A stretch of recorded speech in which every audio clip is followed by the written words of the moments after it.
Kids gain confidence by doing something hard. And when they do something hard, then they gain the confidence, okay, well, the next hard thing that comes along, I can do.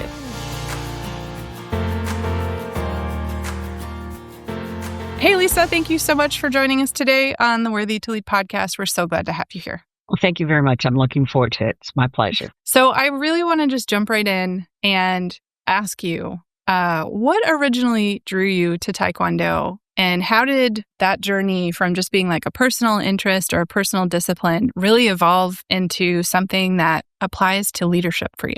Well, I started because my son was in it. And he made black belt. And he kept asking me to get on the floor with him. And I said, yeah, why not? So when he made black belt, I got on the floor with him. And it was great. I mean, you got to legally kick your kids around and no one calls social services on you. And then when I was about a green belt, my daughter started. So it became very much of a family affair. We went to tournaments together and it was just a lot of fun. My son went through second degree and then he got into junior high and stopped. My daughter made it through first degree and she got into junior high and stopped. But I just kept going. And then I was between marriages, if you will, and one of the instructors there and I ended up getting together. We've now been together for 33 years. And, when he took over the school, it just was natural that I took it over with him. But when I made first degree, I never thought I was wanting to make first degree until I got close. And then I said, okay, make first degree and I can stop. And then I made first degree and I said, but that's all. That's as far as I want to go. And I made first degree and I went, nah, I think I'd like to do second degree. And then I made second degree and the same thing happened. Fifth degree is about the only one that wasn't my terminal rank because I had some injuries at fourth degree. And when I made a decision to come back, which was hard, I said, I'm not coming back to be a fifth degree. I'm coming back to be a master. And it's really a testament to the Eternal Grand Master, H.E. Lee, who founded the organization, that he made every step believable. If you'd said, look, here's what a sixth degree does. Do you think you could ever do that in so many years? And it would have been absolutely not. But he made each step achievable. And so you always wanted to take that next step. That is absolutely incredible. I mean, just the fact that you started off as a mom who is out there supporting their kids, just like no commitment whatsoever, just casually being there in the stands. I mean, not everybody makes that leap from sitting passively on the sidelines to like, sure, I'll go get on the mat. Like, how did that decision even happen for you? That was the hardest thing in the world, was getting on the mat for the first time. There was another mom, and she and I had been sitting on the sidelines together. And we kept saying, when our sons make black belt, we ought to get on it. We ought to get on it. Well, her son made black belt just slightly before mine, and she started. And then I realized that if I let her get ahead of me in rank, it wouldn't be as much fun. I needed to start while she was still a white belt. So I did it with 3 classes to spare. I literally spent 3 classes as a white belt. I had my son teach me everything before I got on the floor. And then here you are, you're a competent adult who is confident in their life and what they know. And they walk on the floor and suddenly they're like a little kid, right? They know nothing. And that's what white belt is. It's without knowledge. And it was really tough. And when I walked in the very first day with my uniform on, there's a tradition that when a high rank enters the school, you stop the class and you turn and bow to them. Well, they did that to me when I walked into the class the very first time, which of course made me even feel more self-conscious. But like, not yet. But at least I had somebody I started with. Now, her husband got transferred when we were yellow belts. And so after, 6 months, 4 months, I had her as a partner. And then she moved. And there I was all by myself. But you kept going. I kept going. Because like I said, I got to kick my son around. That actually sounds really fun. I have teenage boys and a 5-year-old daughter who likes to kick me around whether I like it or not. Well, my son was only 9 at the time, so it was easier to kick him around than when he was in Oh my gosh, that's incredible. And I think what's really amazing about that, and you share a lot about this in your articles, is just that martial arts is not just about teaching like the technical skills, but it's really about exploring what those deeper life values are. And just the fact that, perseverance, you didn't just show up and do it when it was fun with your friend. Like you Right. just kept going, and respect and confidence and things like that. And I'm curious, like, as you went through that journey and that exploration for yourself, how did some of that start to show up in your leadership? Like, for example, I know a lot of leaders feel moments of doubt and they're questioning, am I worthy to lead? Am I worthy to show up in these different ranks? And so as you were developing that confidence within Taekwondo, how did that translate to leadership? You said it. It's the confidence that you can lead. This is something I told parents all the time when they brought their kids in. Kids gain confidence by doing something hard. And when they do something hard, then they gain the confidence, okay, well, the next hard thing that comes along, I can do. And you can see that in the kids. They develop this confidence that, hey, I can do this. I can do this. And when they make black belt, it's like a game changer for them. Now, most of them quit at that point in time, which is a shame. But at the same time, I know that the struggle they went through to make black belt, and that the next time they're faced with something in their life, same thing's going to happen. And it was the same true of me. Probably the biggest challenge I ever had was my mastership training year. It was the year between when I made sixth degree and then I was inducted as a master. And there's a lot of training you go through. And I wasn't a spring chicken at the time. I was probably the oldest one in the group, but I did it. I mean, I climbed the 2,000-foot mountain in 2.1 miles, and I did the 12-hour training after 3 days of fasting. I mean, I did all of those things. And so if I can do that, I mean, if I put my mind to it and you have the perseverance and you stick to it and all of the other life skills come together, if I can do that, I can do anything. Well, I would imagine that it puts a lot of things in business in context, right? Because after you've accomplished something that challenging, you're like, what's a day? What's a day in the life at the office, right? Like, there's so many things that There's are. challenges. It's not all. There's challenges, but yes. It's just that confidence. I mean, when I look back over my journey in martial arts, that's the number one thing probably that I can point to, and the discipline to just take it one step at a time, not get overwhelmed, right? If, like I said, making sixth grade was overwhelming when you're a white belt, but taking it one step at a time and doing what you can, and then taking the next step forward, the next step forward, the next step. And that's so true in business. And it fits in perfect with the whole agile mentality that they have in business now. Just take the first little bit, get it done, do the next, do the next. Yeah. And you talk about, from an agility standpoint, just like how nimble we need to be within business these days with all of the chaos and all of the things that are sort of swirling around. How does that life value sort of integrate with the agile methodology for you? We call it was sort of the theme of our school. It was the 3 Ds of success is desire, discipline, and dedication. And in fact, that's what's on my black belt in Korean is desire, discipline, dedication. That in order to succeed in something, you've got to want it, right? You've got to have the desire, or you've got to have the business need. And in business, translate it to business, it's got to be a business need that you have that makes the company want to take this step. And then you've got to have the discipline to do what's necessary. And that's where the agile comes in, and just take it one step at a time and stick with, and then the determination is perseverance, whatever word you want to use.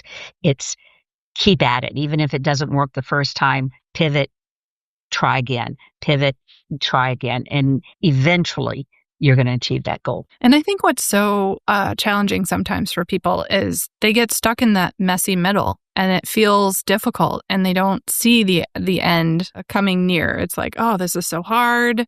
I don't like how it feels. It's just really challenging. Whether it's waking up super early and going to work out and having the discipline to do something like that, or mastering a skill where you are a beginner and you're used to being a master at something. You're used to having subject matter expertise, and you have to get really uncomfortable doing something you're not good at over and over and over.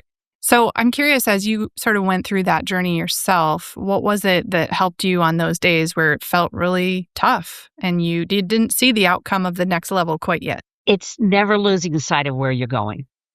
It's never losing sight of the big picture, even though you're taking small steps towards it. And to me, that's what a leader is, right? My favorite definition of a leader is someone who has a vision, can communicate that vision, and get other people to follow them in that vision. So you've got to have a vision. Where are we going to end up? How does this all look when things are done? Now, if you present that to the business, they're all going to, like me trying to think about being a black belt. You don't want to crawl under a table.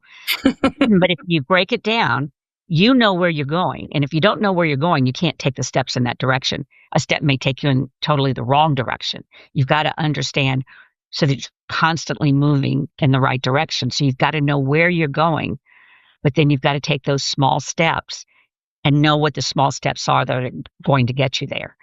And that was something that Grandmaster used to focus on all the time, is the roadmap. Is he provided us a roadmap to mastership, and he broke it down for us. And that's what I do in a business, is I have to have that vision, but then break it down into that roadmap and then celebrate along the way. I'm really big about celebrating successes, personal successes, team successes, whatever. You celebrate those successes. Sometimes I remember one time we had to really rush to get a project done, and they worked over Memorial Weekend to get it done. We did it, and I brought them in a booyah cookie the next day. Now, I didn't know what booyah was, but I had to explain what booyah means. But it was just a way to say, thanks, guys. I know you worked really hard on this. This isn't the end, but it was an important step. You all worked really hard on it. And I want to stop for a moment and recognize that. I love that. And it's so interesting, too, because it doesn't always have to be something really grand or really huge, right? It can be a small gesture, but just the thought that, hey, this thing here is really important. You worked really hard on this, and it's worth recognizing. That's why we have belts, right? A long time ago, a black belt was just a white belt that got so dirty from working out that it became black, right? But now we have all these belts in between that mark your successes along the way, and you get to test and you get the belt, and we have a celebration, and you get those mini celebrations along the way to where your ultimate goal is. But you're always pushing the vision out, trying to get them to see the broader horizon. Well, and I think it's so interesting, just the psychology, our human psychology, and how we're motivated by things like that, right? Like color of the belt. It's not any more fancy or expensive necessarily. It's the color, but it feels important. It feels like you're making progress. And my 5-year-old daughter was taking this mini version of a martial arts class in her preschool, and they had a white belt, but they put like colored tape around the bottom of it, and they would put the little stripes. And one week she missed, and she didn't get the colored stripe, and she was so upset. She was so mad. She's like, I need the stripe. Mom, I missed the stripe. This is really bad. Well, we did the same thing, even within a testing cycle. We would do, okay, so far in, you know your basics for that rank, and you get a stripe. And then a little bit further in, you know your form, and you get your stripe. You've memorized it. And then a little bit further in, you know your one steps, you know your form's coming to get together. You're starting to look like you're ready to test. You get that third stripe. And then when it comes time to see who's going to test, you look for the people with 3 stripes. So yes, even within the smaller 2-month belt, 2 to 4 month belt grouping, there's still smaller steps, right?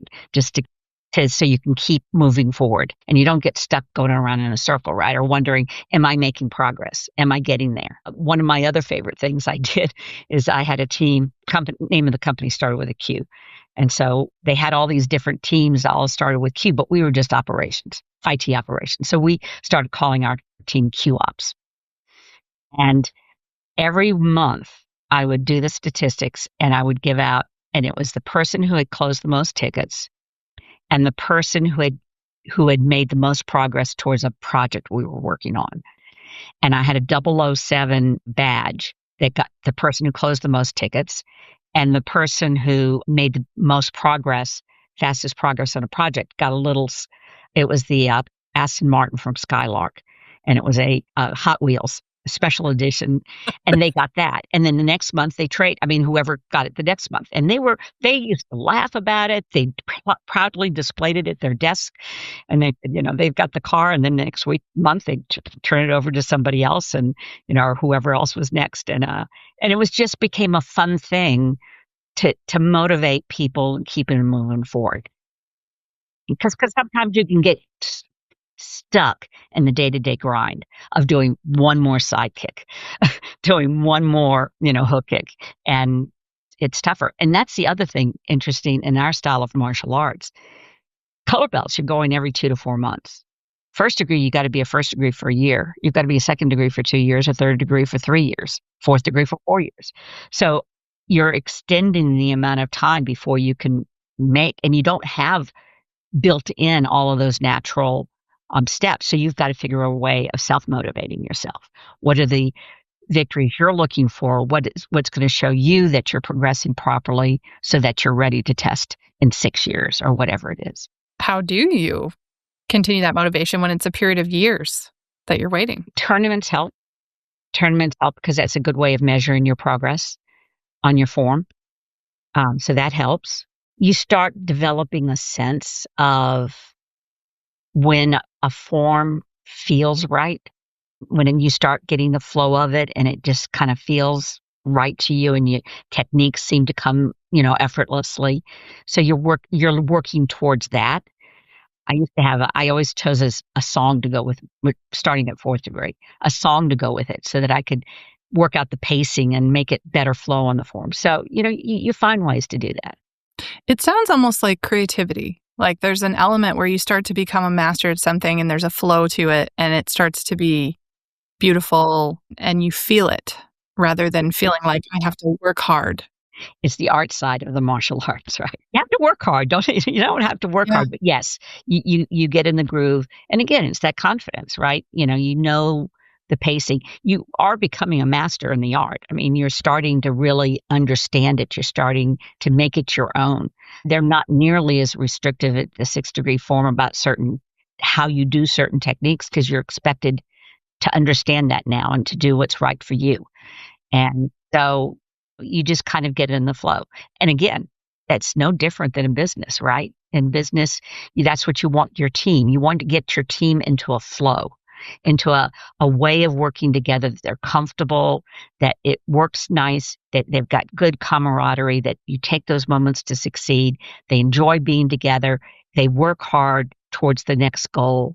They understand what the vision and where they're going and why they're going there, and creating that cohesive team and that flow feels very much the same way when a team clicks. I love that visual imagery because I think sometimes people can get derailed just by the chaos of what's happening around them. And yet there are repeatable things that you're learning and mastering over time, whether they be how you do the job, how you close a ticket, how you create a certain outcome within the business, and being able to take pride and say, I can do that faster. I can do it more seamlessly, more effortlessly, until the point where you start to ideate and create new things and start to build on top of those skills. So I really love that. So I want to talk a little bit about a few of these other components of values, right? So you talk about, like, in your experience as an IT professional, eliminating nearly $1 million in expenses and helping to secure these clinics, 63 of these clinics, and other big results that you've been able to have within IT. As you think about the application of these martial arts values, things like balance and timing and calm under pressure, it sounds like those have played really pivotal roles in your ability to drive results, to deliver big results for the companies that you've worked for.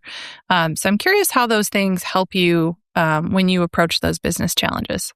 Well, certainly self-control, which is big in martial arts, plays along a big, huge factor, right? When you get a bunch of people together with different ideas, a good give and take is important, but at the same time, the respect and being respectful of everybody and their ideas and seeing them each as an individual and where they're coming from and why they see things the way they do. And then the self-control to make space for all of that, right? It's one of my favorite mastership life skills is humility. And humility, I love the description that humility says that it's about the success of the team and the success of the company. It's not about me. C.S. Lewis had a quote that says, humility is not thinking less of yourself, it's thinking of yourself less.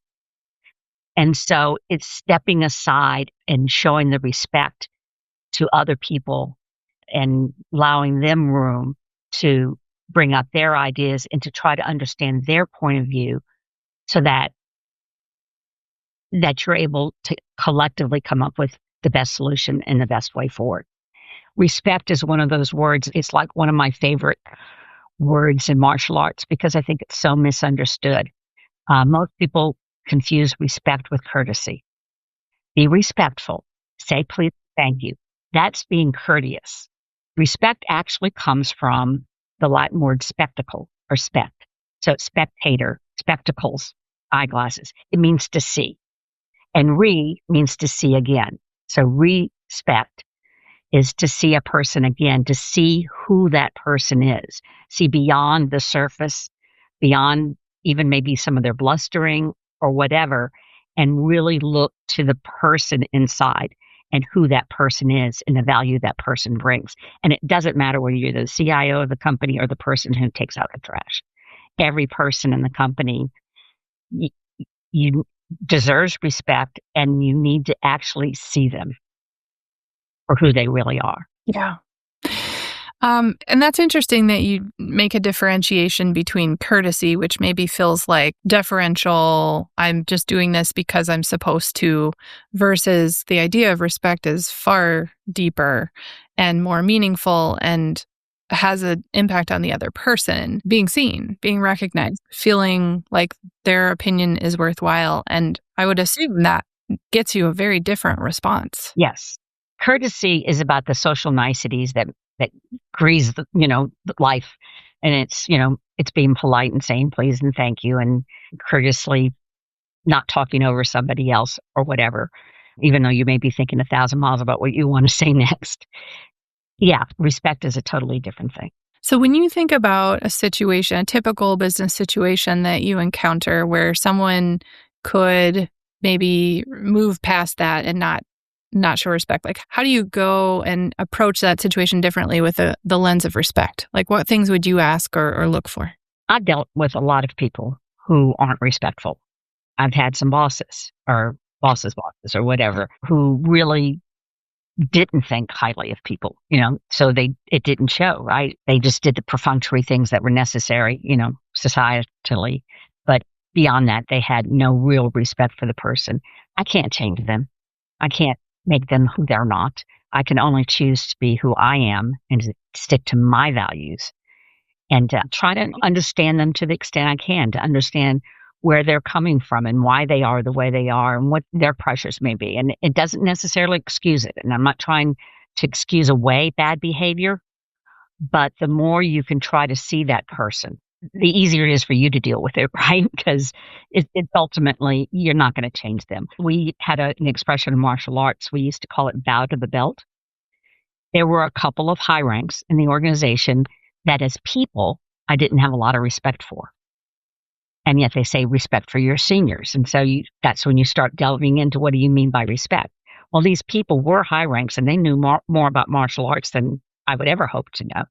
And I respected that about them. I respected the fact that they were excellent martial artists and that I had something to learn from them, even if they weren't necessarily the nicest people in the world. And so the expression we just used was you bow to the belt, you bow to the rank and what they've achieved, not necessarily to who they are as a person. Yeah, that makes a lot of sense. And I would assume a lot of people, especially in the C-suite, think, well, I have to put that aside. I have a tough job. I have to make the hard calls. So respect is sort of, like I don't need to have that here because my job calls for me to be direct and take care of things. But what I'm hearing you say is that there's a form of respect that is applicable anywhere, in any role, at any rank, and that there's a way to do it authentically without selling your soul by recognizing what are the things that people have accomplished. What is it that they're here to teach me in a way, despite maybe some of the things we don't agree on? Yeah. What can I learn? What can I take from it? What direction do I take? They're, senior in the business. Even in the C-suite, I never took that attitude that, I make the hard decisions because I can't implement every decision we make, right? It's got to be implemented. So I've got to have a team that'll follow me, which is back to the leadership, right? You can't just sit from on high and dictate, do this, do this, do this. It's constantly selling. When I got into technology, I said, I really don't want to be in sales.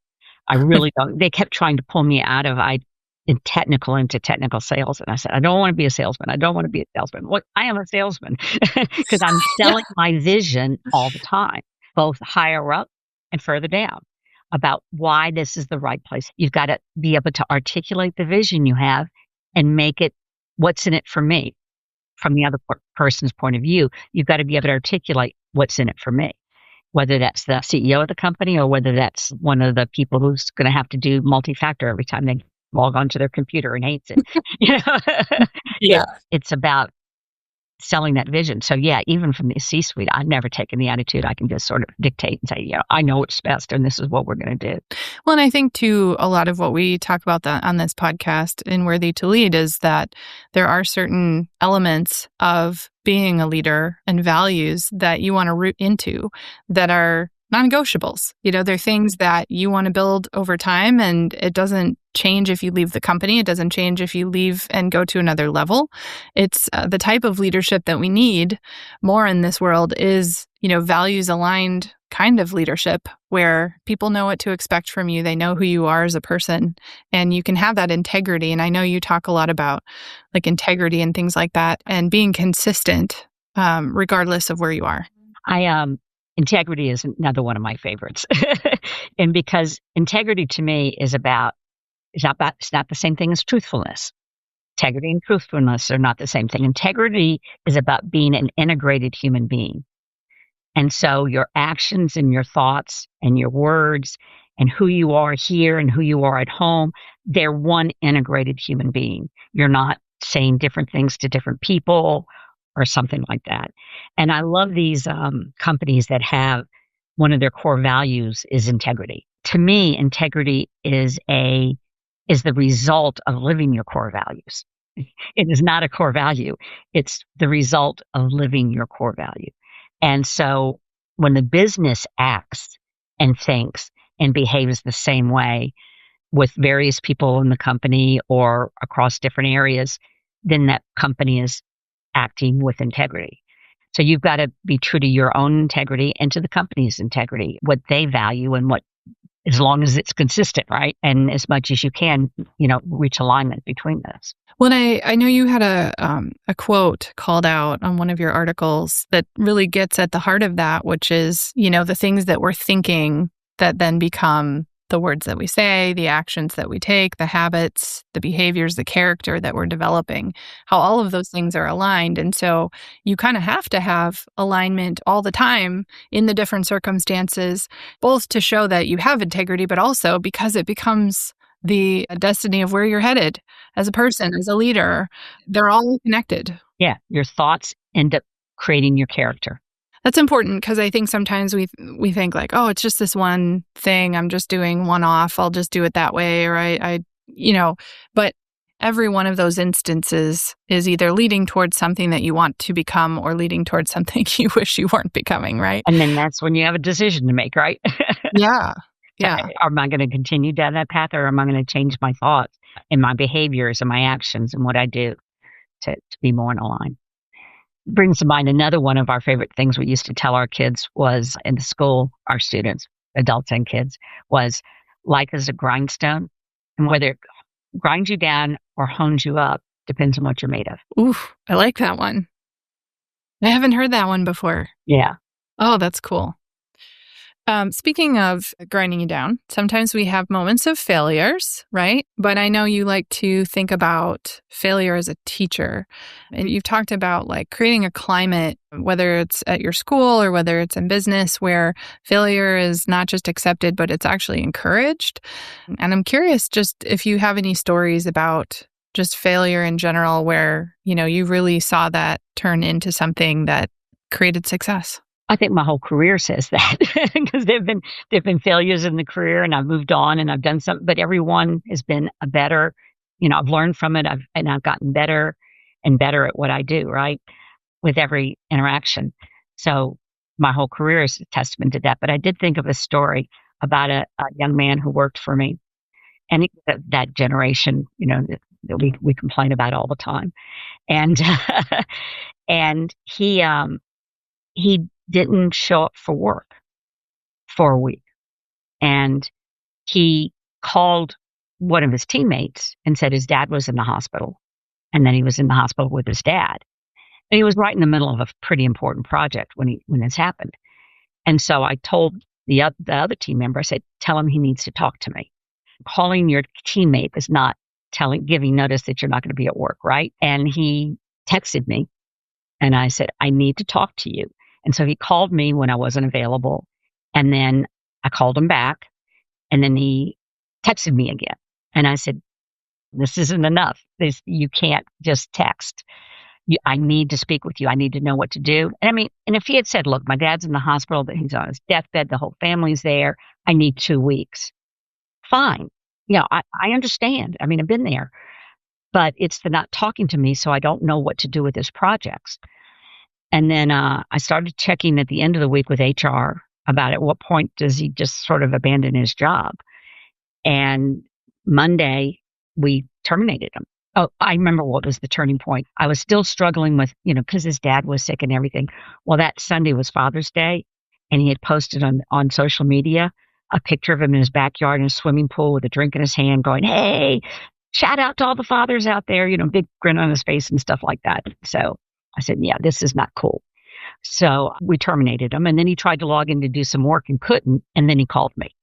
And I had a long conversation with him. And I told him about business behavior and what's acceptable and what's not acceptable and what he needs to do in situations like this. And so when he came by to drop off his things, he came in and thanked me. So I just let this guy go, and he came in and thanked me. And he said he had learned so much from me, and he really appreciated everything that I showed him and taught him and the time I spent with him, not just in this instance, but throughout, the time he had worked for me. And I said, well, you're a great guy. You've got a lot to offer. Just take this as a learning experience. And in your next job, learn something from it and move forward, because I know you'll be successful.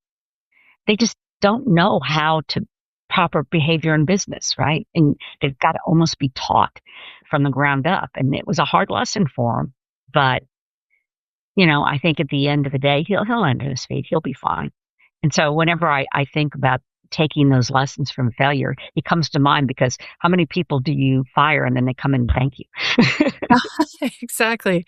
Well, and it sounds like, there was also a difference in your belief that he could change, your belief that he could take something out of it, learn, and turn it into a positive, right? Versus the message that you're a screw up, get out of here. Yeah, exactly. And I'm always going to think the best of people until they prove me wrong. Yeah. Yeah. Well, and I assume, I know in some of your articles, you've also talked about like people coming in, starting martial arts, and they don't have a great foundation. They don't have confidence in themselves. They might be there as sort of like last chance, got to do something with your life, right? And you're able to help them build confidence by continually delivering that feedback over and over again and seeing them fail and then get back up. This is how we get back up, right? This is how you get back. This is how you do it. And the parents are so integral to that. And I had sometimes I felt like I was raising the parents as much as the kids. Believe it. And every time, they come in, I said, look, right around purple belt, they're going to want to quit. I guarantee you, everybody wants to quit around then. It's when black belt still seems far away, and yet the material is getting harder. And because they start off slow, and purple belt is bruised but undaunted. The student comes to the mountain, right? And things are more difficult. And I said, and it's up to you and me to work together to support him through that and get him over that hump and learn that he can succeed if he just perseveres and things like that. People who quit are taught to quit. And I had a father come in right at purple belt, right on target, and his son wanted to quit. And I kind of was, you got to make sure that something didn't happen in the school that maybe, so I cleared all of that. And I said, so it's just that he's not having fun and it's getting hard. And he went, well, yeah, he wants to do other things. And I said, you remember that conversation we had when he started? I said, this is the pivotal point. If let him quit, he's going to learn to quit. My son's not a quitter. And yet he's quitting. And so it's working with the parents. And then I have another parent. Her son was ADD, but she medicate him.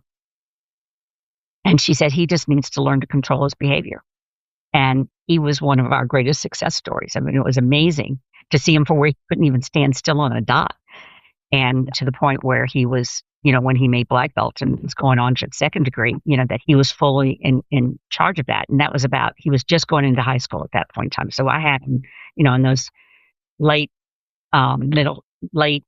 elementary, middle school years. And he changed his midterm for black belt, which nobody ever does, because he was just all over the place. And he got up to break his boards and he said, "There's a funny story about this." It was like, there are 4 appropriate responses from you right now. Yes, ma'am. Yes, sir. No, ma'am. No, sir. That's it. That's all you get to say. And so we sat down with him and his mom and explained it to him. And she was 100% supportive. 100% supportive. She had been all along. She was one of the, she knew what she was trying to accomplish in her son's life, and she could see what we were doing to help her with that. And we were working as a group, as a pair to help that. And the next time he came out and did his midterm, it was just like stellar. I mean, he was a great role model to everybody else. He sat still when he was on the sidelines. Yes, sir, no, sir, and yes, ma'am, no, ma'am were the only thing that came out of him for that entire period of time. And it's developing that self-control that enables you to persevere.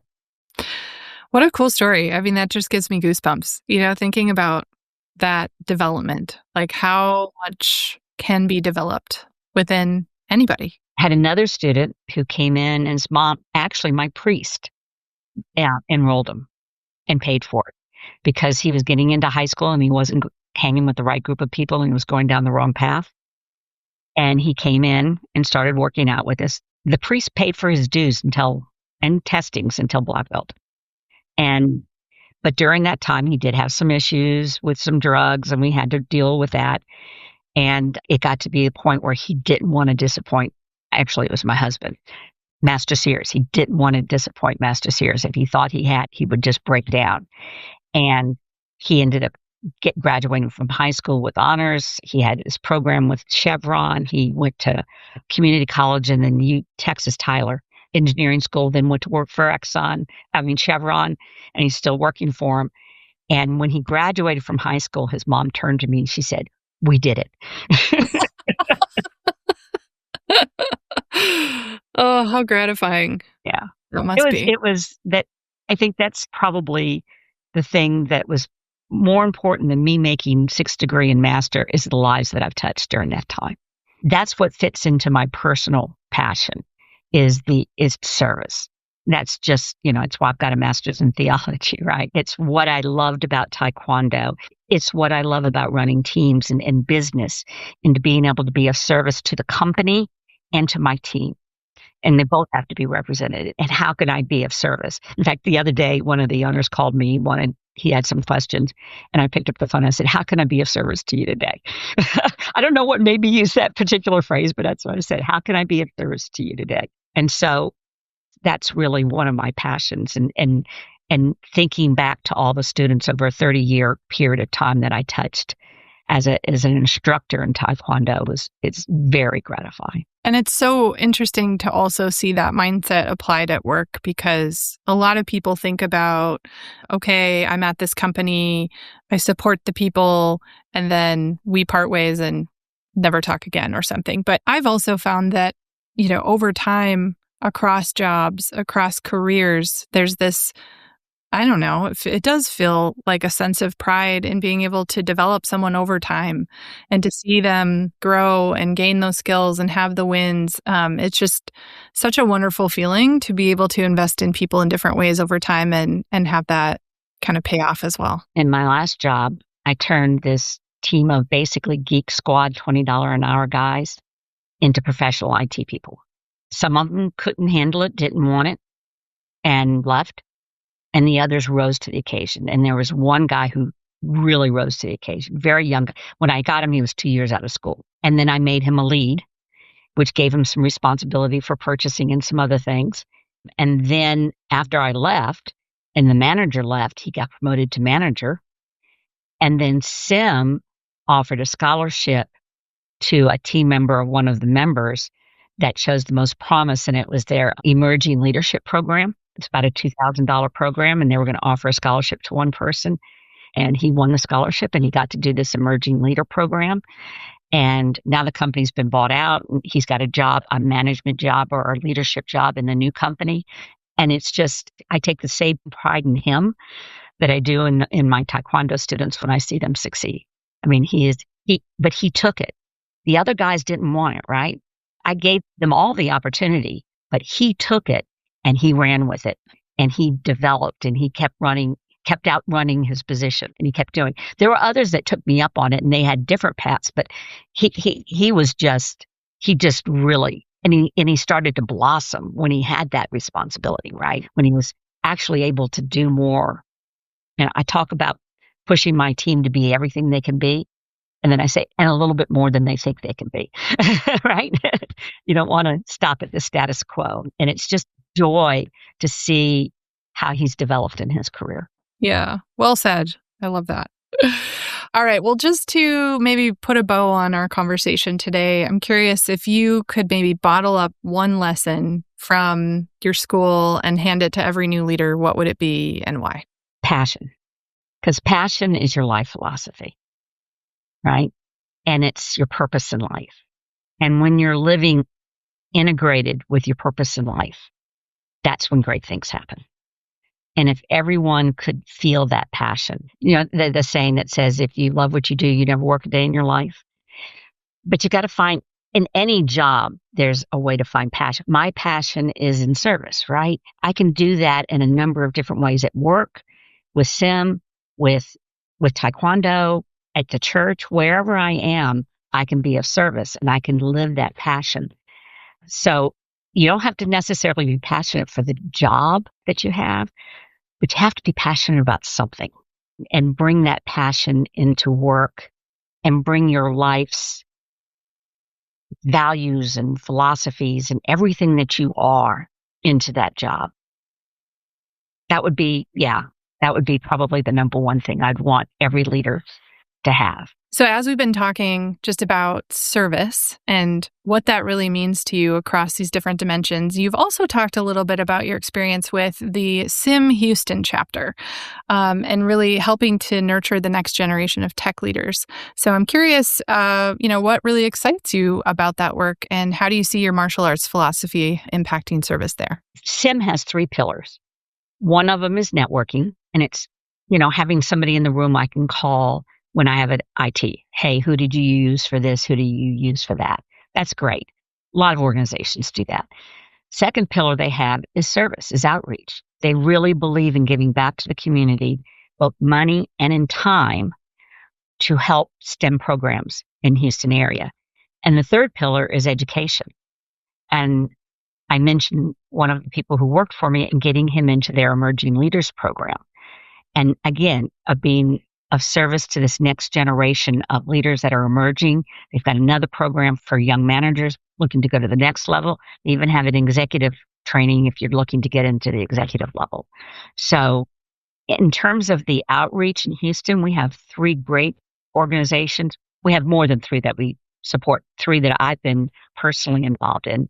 One of them is Genesis Works, which trains students in underserved areas during the summer before their senior year on how to conduct yourself in business, how to be in business, and all of the soft skills, as well as either accounting or IT skills. And then they're put into paid internships their senior year. A large percentage go into college. Those that don't go into college, SIM has also worked with them to develop an IT program where they can get certifications and still get into the field with training. And I read that the average salary of somebody coming out of their program 5 years after they come out of the program is like $50,000 a year, which for people who had no choices before is an incredible program. And I'm participating this Thursday in mock interviews. We'll be giving them interviews. I've participated in networking events. I've, a lot of, just times that they need people from the profession to come in and help their students, help educate them. And networking, it was funny. They said, don't you start the conversation. I know you know how to do it. Let them do it. And then if they're struggling, you can help them out. So it's really giving them opportunities to learn how to negotiate the business landscape better. And then CompuDopt is about putting computers that companies no longer are using into the hands of people who would not otherwise not have a computer. So we're actually bringing, enabling them to be tech savvy, which is going to leave them behind if they don't have that. And then, of course, the FITP program, which is Future IT Practitioners, is a program from University of Houston. I've participated in panels where they'll talk about different paths that they may take. I've done speed dating where they come in and just talk to you for 5 minutes, can ask you anything they want. I've participated in a lot of those panel discussions and such like. And then I've also mentored students. I had an incredible young lady that I mentored this last year. She and I developed a great relationship, and she's going to do okay. She's doing very nicely in her IT career. She's a dynamite young lady. And to see that, to be able to take at my point in my career and to say to these students and say, here are the different paths you can take. Here's how can I help you? What can I tell you about my experience? How can I be of service? So those 3 programs especially I've been very involved with, in addition to the fundraising events, but personally involved in. I've climbed into boxes of cables and sorted them out for CompuDopt, and I've handed out computers to people. And that's part of what makes SIM special and not just another networking organization for IT leaders. I love that.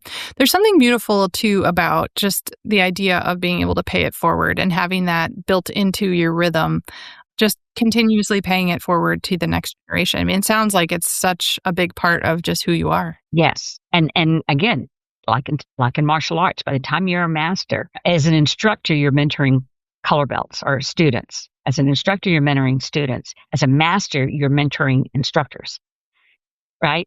And so that's why they call it a master instructor.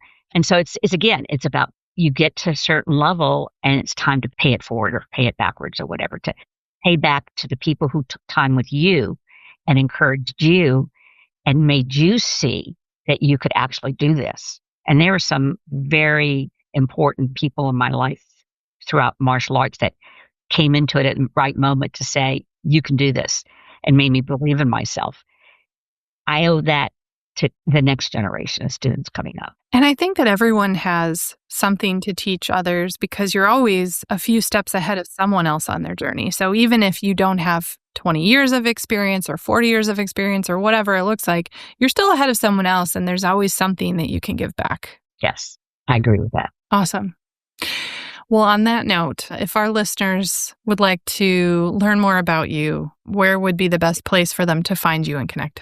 Probably LinkedIn, but be patient because there are a lot of people who try to connect with me on LinkedIn, but LinkedIn is a very good way. And if you're good enough, you can find my email address off of LinkedIn. Challenge accepted.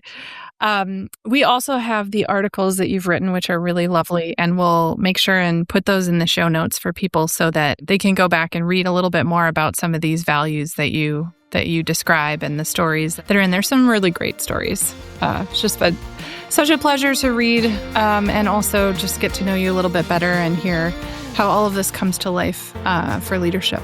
Thank you very much. I've enjoyed it.